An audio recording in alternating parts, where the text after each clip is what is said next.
What is up, everybody? It is Jason from Jason Sports Clips back with another video today. And yes, I can actually officially say that because I got videos coming your way. But if you are brand new to my channel, hit that subscribe button because it takes 2 seconds to do that. And if you're a huge Packer fan, NFL fan, etc., definitely this is the right channel for you because I don't know if you can see all my stuff in my room, but I'm a huge Packer fan. So yeah, it definitely helps if you're a Packer fan. But like I said, hit that subscribe button because it takes 2 seconds. It does help me grow. I'm at 223 subscribers right now. Hit the like button, do whatever you gotta do because I need the attention, man. I'm just playing. But today's video is going to be about the Packers free agents. This is the pending free agents right now going into the 2024 offseason. Who do we re-sign? Who we need to let go? Etc. So basically, yeah, let's jump in right to it. So now we're on a different screen right here. If you guys have not heard of this website, it's called Spot Track. So basically, long story short, it has all of the leagues like the NFL, NBA, MLB, etc. As you can see on the top. It's basically like a website where like it shows each and individual player's contract details, every team transaction, the cap tracker, as you can see on the top left.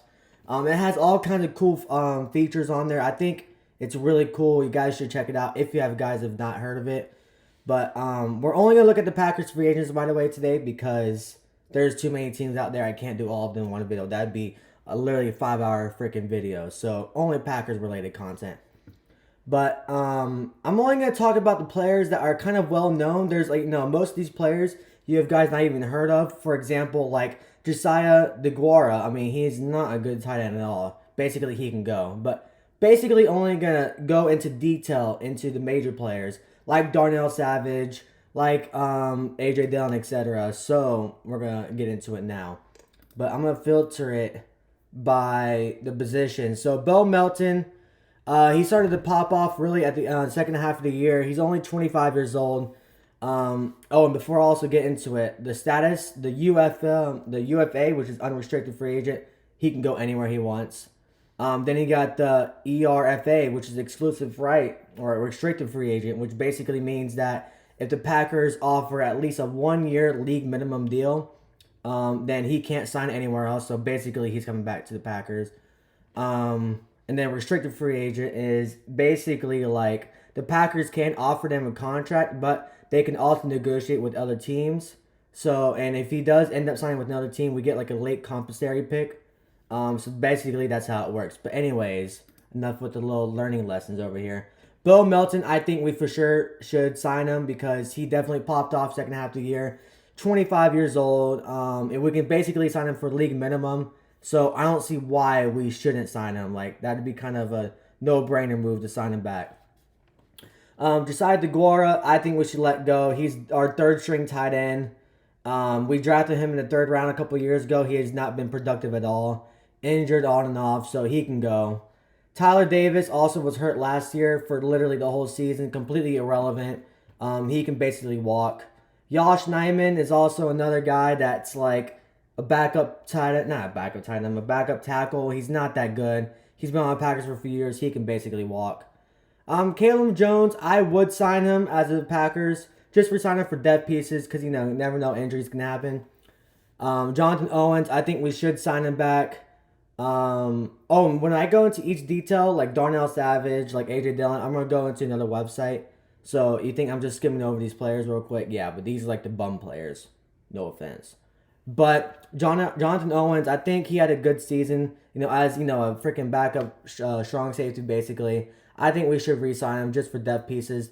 Darnell Savage, we're going to talk about him in a minute. Zane Anderson, he can walk. He was basically a special teams player. It is what it is. Benny Sapp, I've never even heard of him. So, I guess he can walk. I don't freaking know. Also, this guy, Christian Uphoff, never heard of him in my life.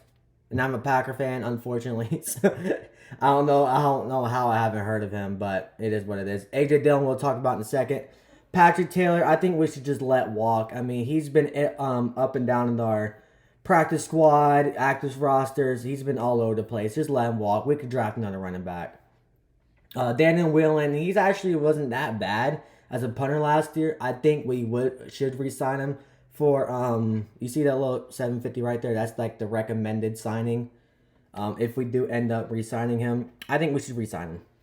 Eric Wilson, I think we should re-sign him because our linebackers are already kind of weak as it is. We don't have that many linebackers. Devondre Campbell, like he's already like 50-50 on even coming back to the Packers. So we're going to see what happens there.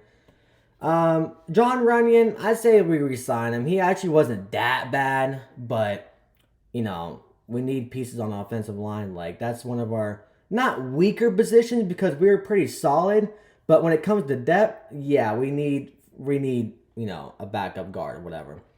Jonathan Ford, nah, just let him walk.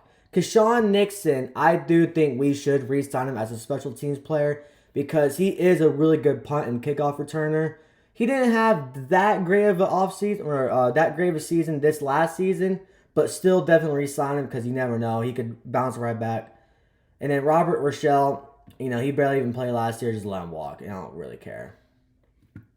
But now we're going to go to another website called Pro Football Focus, which I absolutely love this website.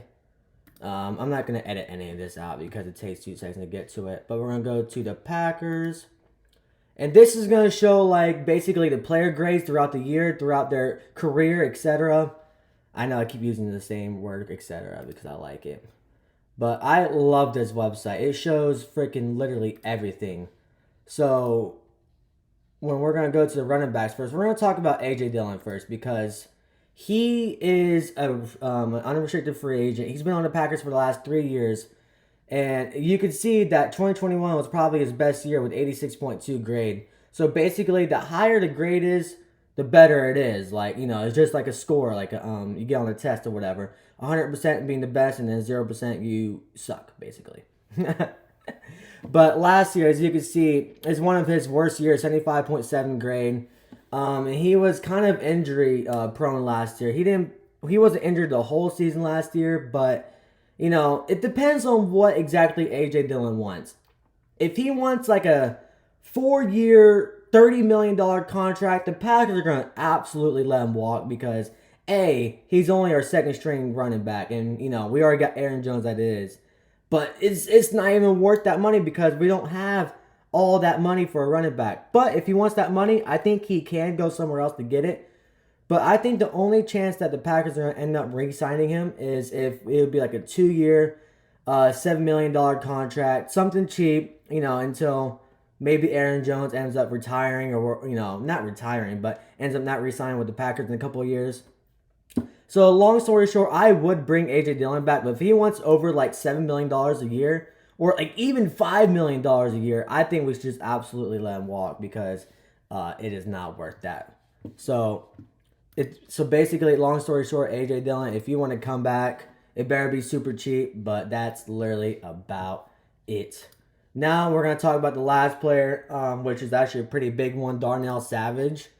For the first few years of his years, as you can see, 2019, when he was drafted, he had an okay year. 2020 was his second best year, but then he started to really struggle the last 2 years. And, as a Packer fan, we all wanted him gone.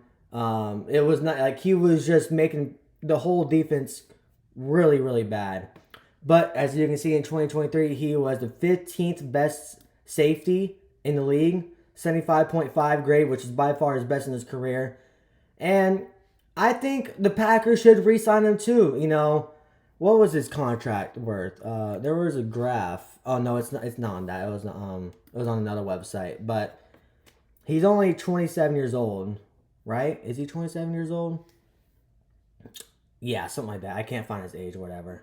But I think the Packers should absolutely re-sign him. Like a 2-year, 3-year deal worth about $7 million a year. The Packers technically can't afford it if we let go of Dave Bakhtiari, which that's a whole nother freaking video. But long story short, the Packers need to sign Darnell Savage. He had his best year. And he's technically in his prime right now. And our safeties are already weaker as it is because we still got to re-sign Jonathan Owens. We still got to sign Jonathan Ford. So it's like, or Rudy Ford. I'm sorry, Rudy Ford. It's just, we are very, very weak at our strong safety, free safety position. And I think it's an absolutely no brainer that if we do re-sign Darnell Savage, like we need to immediately. So like, yeah, we need to. But that was basically it. Let me go double check Spot Track real quick to see if I was missing any players. But that was really it for the Packers free agents because there wasn't really that much for them. I don't care about all this stalling time. Yeah, that was basically it. So long story short, I think we need to sign Darnell Savage. That's a no-brainer. AJ Dillon, if he wants more than $5 million a year, let him freaking walk. It is what it is. But that wraps up today's video. If you do like it, hit that like button. Subscribe if you are brand new. And I definitely need subscribers. You know, if you're a Packer fan, definitely subscribe. And yeah, I'm out of here with this video. Deuces.